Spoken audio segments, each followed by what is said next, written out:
Okay, let's jump right into this explainer and unpack a classic 19th century psychological thriller that's literally disguised as poetry. We're looking at The Spider and the Fly.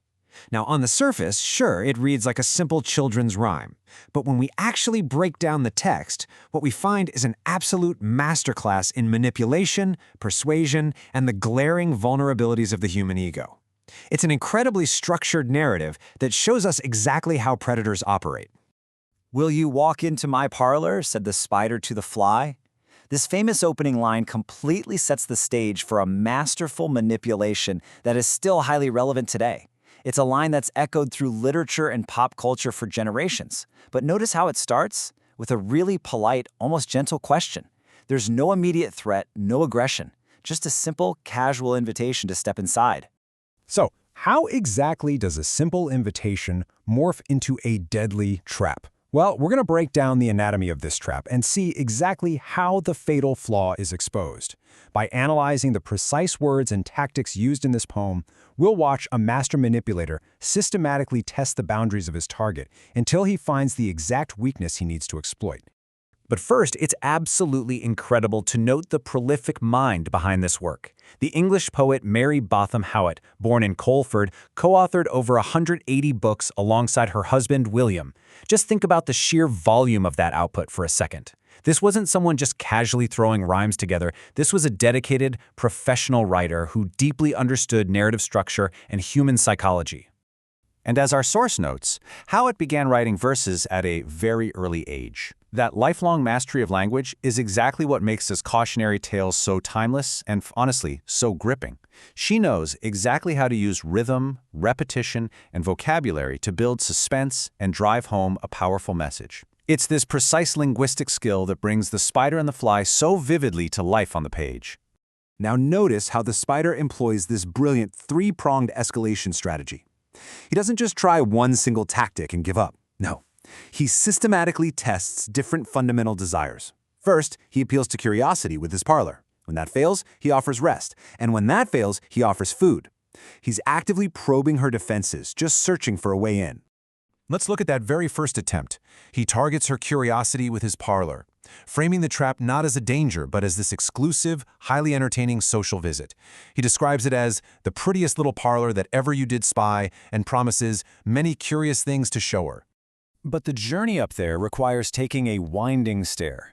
Now, this is an absolutely crucial detail. A winding stair is intentionally disorienting, right? You can't see what's at the top until you're already up there, and the fly intelligently recognizes this twisting path as a one-way trip straight into the unknown. And this brilliantly illustrates the fly's initial intelligence. She sees right through that first ploy. She sets a rock-solid boundary with a repetitive, rhythmic rejection. Oh, no, no. She clearly states that asking her is in vain because she knows the fatal consequences of going up that winding stair. At this point, she's completely in control of her own safety. Moving quickly to attempt number 2, the spider shifts gears and appeals to her physical exhaustion. He calls her dear and suggests she must be weary from soaring so high. He offers her a little bed with fine sheets to comfortably tuck her in, but once again, the fly responds with a firm, "Oh, no, no," stating she's heard that those who sleep upon his bed never wake again. When she rejects the bed, he rapidly pivots to his third tactic. He tries to frame himself as a dear friend with warm affection, offering her a slice of nice food from his pantry. But the fly remains totally resolute. "Oh, no, no," she repeats, politely but firmly stating, "Kind sir, that cannot be," because she knows exactly what's actually stored in that pantry.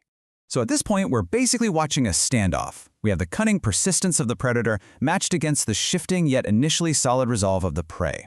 On one side, you have the spider, constantly changing his angle, moving from curiosity to comfort to sustenance. On the other, you have the fly's unwavering boundary. 3 times he asks, and 3 times she drops a definitive, "Oh, no, no." She appears practically bulletproof.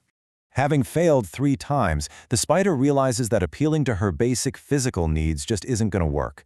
So he deploys his ultimate weapon, insincere flattery. If he can't lure her body with rest or food, he'll lure her ego with fake praise. And this is the exact moment the dynamic of the entire poem shifts. He completely changes his tone here. He elevates her status, calling her a sweet creature who is both witty and wise. Then he zeroes in on her physical beauty, praising her handsome gauzy wings and her brilliant eyes. He even offers her a little looking glass upon his parlor shelf so she can step in and literally behold her own beauty. He is mainlining to her vanity. And you know what? This flattery instantly lowers her defenses.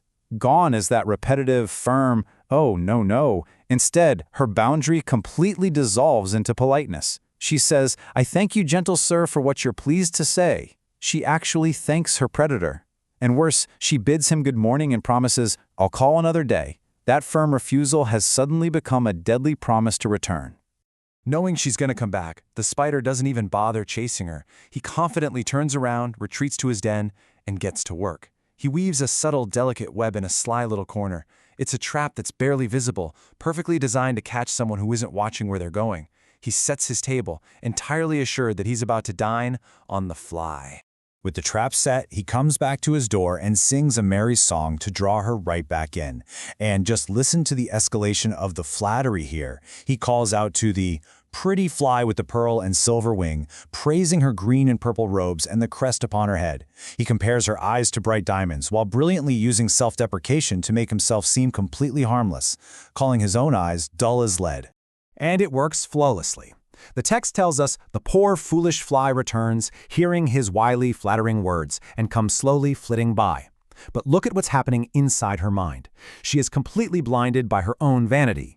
She buzzes nearer and nearer, but the poem explicitly states she is thinking only of her brilliant eyes, thinking only of her green and purple hue, thinking only of her crested head. Her ego has completely hijacked her survival instincts. And then the trap snaps shut. As she hangs aloft, completely distracted by her own reflection in his words, up jumps the cunning spider. He fiercely holds her fast. He drags her up that very same winding stair into his dismal den, right within his little parlor. The exact fate she intelligently predicted and warned against in the very first stanza comes to pass. She never came out again. But Mary Botham Howitt doesn't just end the poem with the fly's demise. She immediately breaks the fourth wall. She pivots right away from the narrative of the insects and speaks directly to the audience reading the story, specifically addressing the dear little children. She provides a direct translation of the tragedy, making absolutely sure the heavy lesson of this grim story isn't lost on her readers. She explicitly warns her readers against listening to any evil counselor. Howitt is telling her audience, telling us, that there are people out there in the real world who will act just like the spider. They'll offer guidance, advice, and most dangerously, idle, silly, flattering words, all with the pure intent to manipulate and consume you. The ultimate takeaway here is a direct call to action. She doesn't just say, "Hey, be careful." She says we must actively close heart and ear and eye to an evil counselor. When you recognize that insincere praise meant to exploit your vanity, you cannot engage with it. You can't thank it, and you certainly cannot promise to call on it another day. You have to shut it out completely. Which leaves us with a final, really provocative thought to take away from this explainer. We've just seen exactly how easily a firm boundary can be dismantled by someone targeting our ego. So look around your own world. Who is the spider whispering insincere, flattering words in your life today? And more importantly, are you keeping your heart, ear, and eye firmly closed to their subtle traps?